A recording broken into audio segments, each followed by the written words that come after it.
Olá, tudo bem?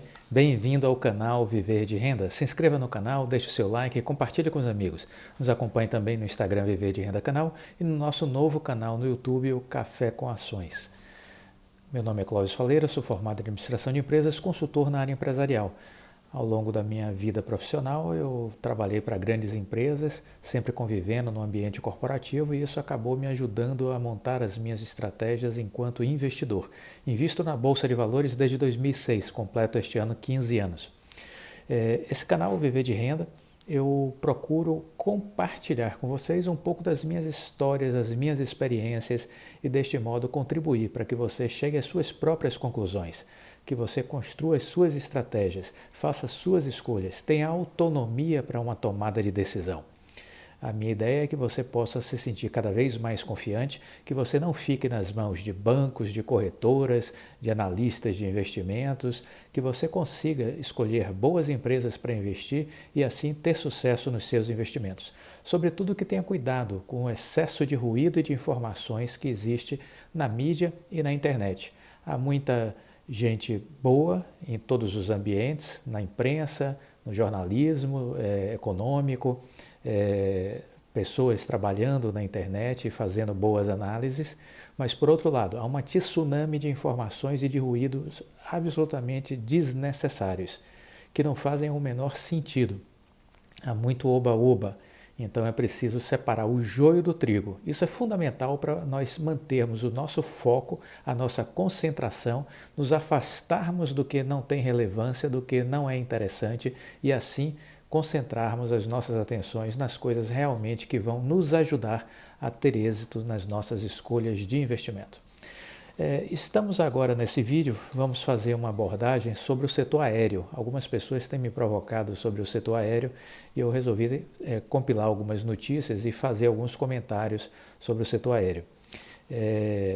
A primeira matéria que eu quero comentar com vocês é: vacina traz otimismos e aéreas veem retomada do setor. O setor aéreo foi duramente castigado pela pandemia.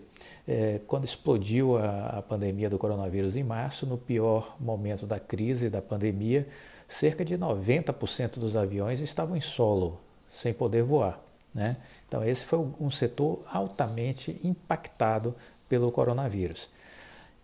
E aí as vacinas é um grande gatilho de recuperação dessas companhias, as que conseguirem sobreviver, porque no mundo inteiro diversas companhias aéreas fecharam, faliram, algumas outras tiveram que ser socorridas pelos seus governos, inclusive grandes empresas tipo a Lufthansa na Alemanha, foi necessário o governo socorrer.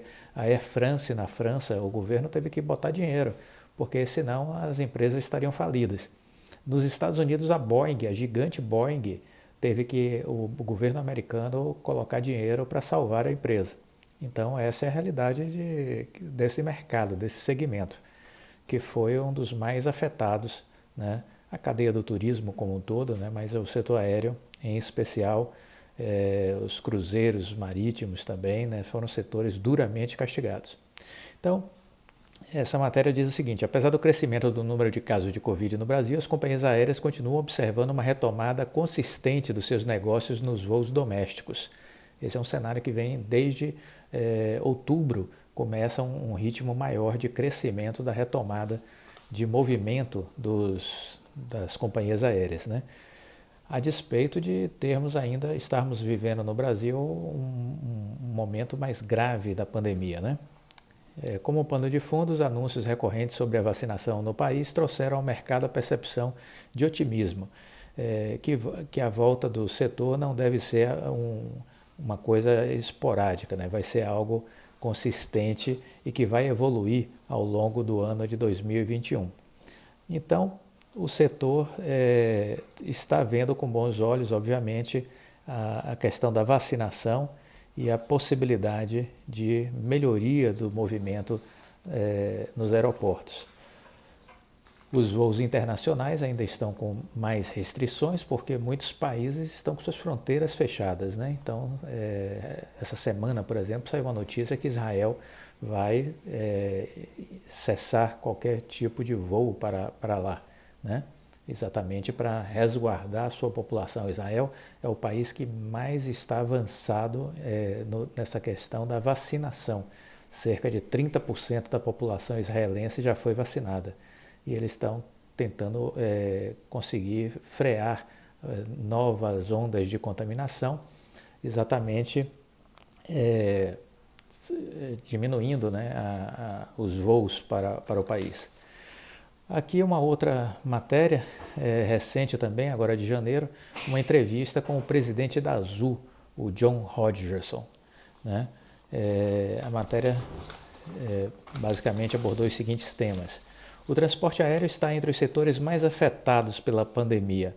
Como a Azul conseguiu equilibrar as suas finanças? Aí ele respondeu: acabamos de completar 12 anos no Brasil. É raro ter uma empresa liderada por fundadores depois de tanto tempo, e isso faz uma diferença grande, principalmente quando conversamos com os sindicatos, a Embraer e os conselheiros. Muitos dos aviões da Azul são de fabricação da Embraer. São aviões um pouco menores, né, do que os gigantes da Airbus e da Boeing. Isso dá mais flexibilidade também à malha aérea da Azul, né, e isso acabou dando mais competitividade para ela durante essa crise. Fomos transparentes no início da crise ao dizer que se todos os pagamentos fossem feitos de forma integral, naquele momento a empresa poderia quebrar. Foi marcante ver mais de 11.700 colaboradores abrindo mão de salário e querendo ajudar a empresa. Eu te dou um exemplo: em 2019 fomos eleitos como a melhor companhia aérea do mundo. Tivemos o nosso ano mais rentável e tínhamos um plano de bônus para os nossos executivos para abril de 2020. No fim de março, todos eles me procuraram para dizer que não queriam receber o bônus e porque sabiam que o montante seria necessário para a empresa se levantar de novo. Então isso já é uma coisa diferente, né? Quer dizer, as pessoas preocupadas em salvar a empresa. O Brasil já sentiu uma boa recuperação da demanda doméstica. O início dessa retomada foi mais rápido do que o previsto? Perguntou o jornalista. O Brasil é um país diferente, podemos falar de todos os defeitos que temos por aqui e essa seria uma lista longa, mas a verdade é que nós temos que não temos dinheiro para todos ficarem sem trabalhar.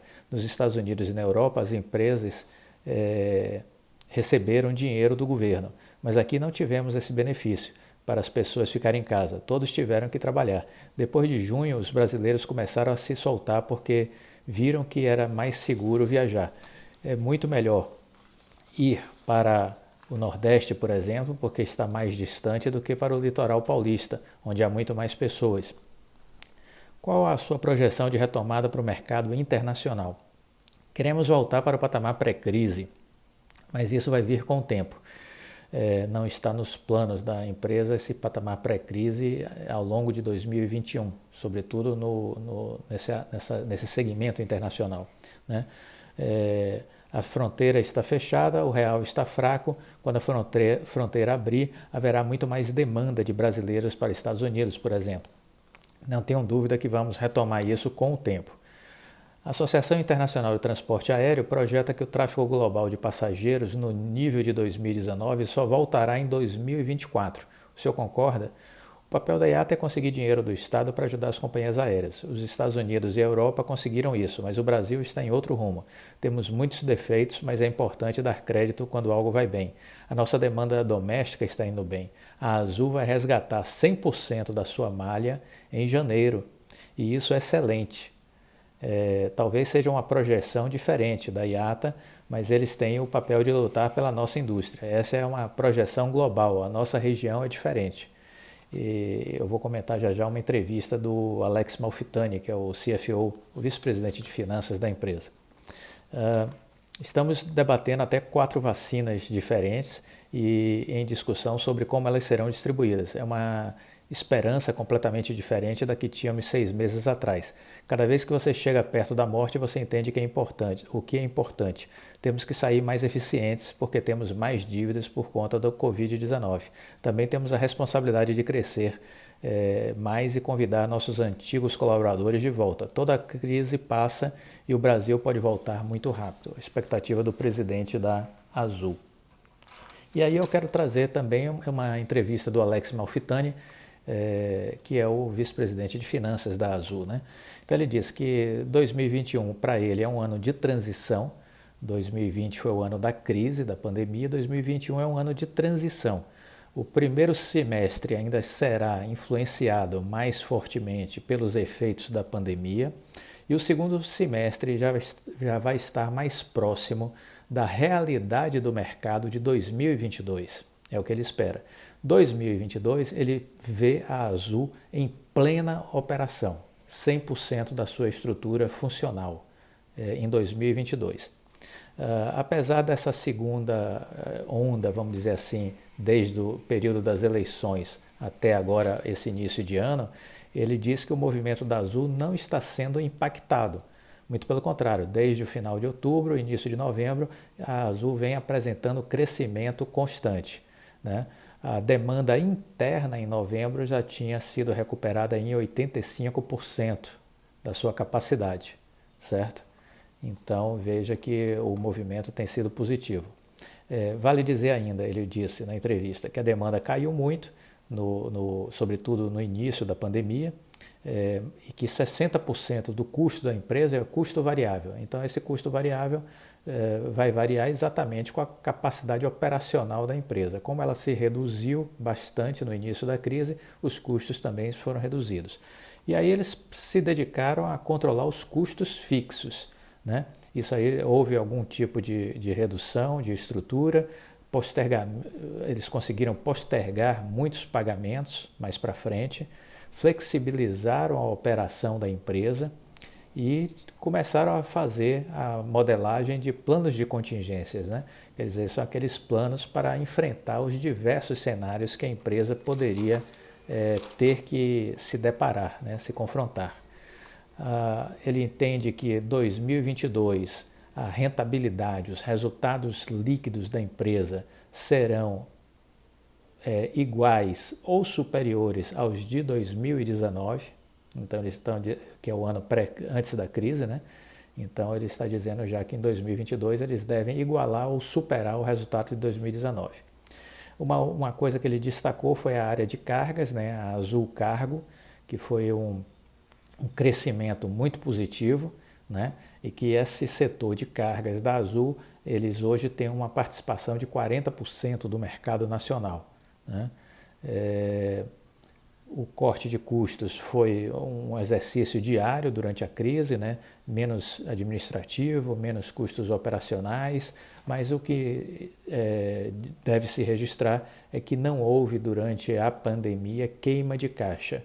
A Azul hoje tem 4 bilhões de reais em caixa para utilizar, né?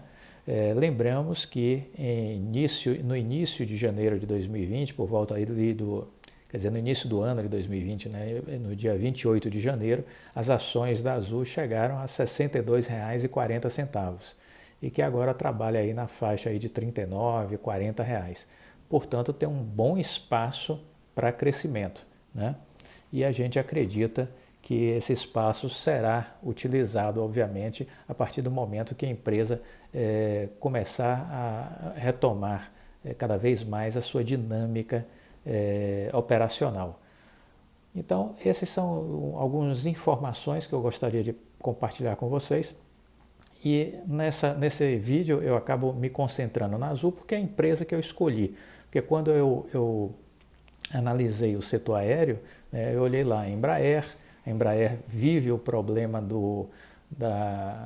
vamos dizer assim, do encerramento daquela equação de compra, né, que a Boeing estaria comprando a Embraer, ela desistiu por conta da crise da pandemia do coronavírus, a Boeing desistiu da compra, né? Então a Embraer vive um momento difícil que ela tem que se reajustar a essa nova realidade, que ela tinha se projetado para ser vendida e essa venda acabou sendo desfeita. Então ela vive esse novo momento aí de ajuste, de reformatação, reposicionamento. É um momento ainda mais de construção, novamente de se construir a Embraer, né? A Gol já vem numa trajetória de recuperação e a Latam que vive com problemas aí de recuperação judicial, né? A Latam Chile entrou em recuperação judicial nos Estados Unidos, e aqui a Latam Brasil, ela também vem sofrendo muito por conta das dificuldades do seu controlador, né? Das empresas, que está em mais dificuldades é a Latam. Portanto, dessas companhias aéreas, a que eu escolhi desde o ano passado para investir foi a Azul, e a que eu continuo acompanhando.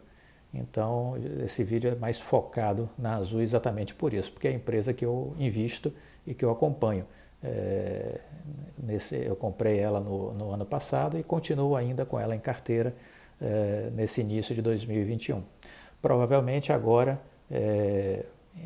no início do ano, vai estar saindo o balanço trimestral, né, do último trimestre da Azul, provavelmente em março, com os resultados que devem vir fortes, que devem vir positivos, né?